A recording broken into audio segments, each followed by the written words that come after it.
Hindi na naman ganun nangyari. Tapos maririnig namin, mababasa na lang namin sa dyaryo or sa internet or maririnig namin ngayon sa majority leader na yun ang naging desisyon. Hindi pwedeng magdesisyon ang plenary tapos mababaliktad na lang ito. So the issue is not just Bryce. The issue is also the rules of the Senate. Ganun din po I don't know who wants to answer this. Ano ba ang rule natin pagdating sa CCTV?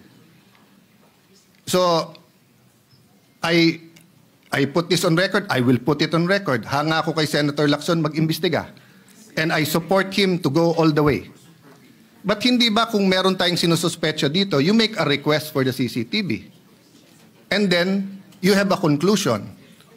Kasi kung hindi, lahat na lang tayo titingin sa CCTV. Tapos sasabihin natin dito, may nakita akong ganito, pumunta sa media. May nakita ko, pumunta sa ganito. Di ba? So, yes, the government is under attack and that's legitimate. The Gen Zs are rising up. That's legitimate. They should. But we should not attack ourselves.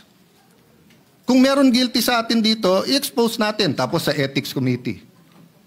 Huwag natin pigilan ng witness. Kung gusto ituro ni Bryce, kung siyam kami sa minor, ituro niya. Pero sundin natin yung rules, no? So before I let go of the floor, I think Senator Marcoleta on the same topic wants to say some things. But whether he will say it or not, Mr. President, no? I don't know the pleasure of the body sa plenary. At mas marami naman kayo eh. So kung gusto nyo dito sa Senate, de okay.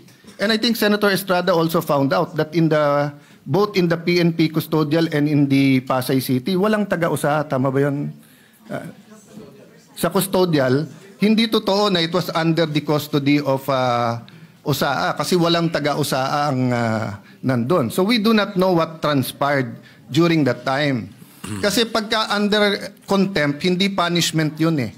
Binibigyan mo ng oras yung witness pag-isip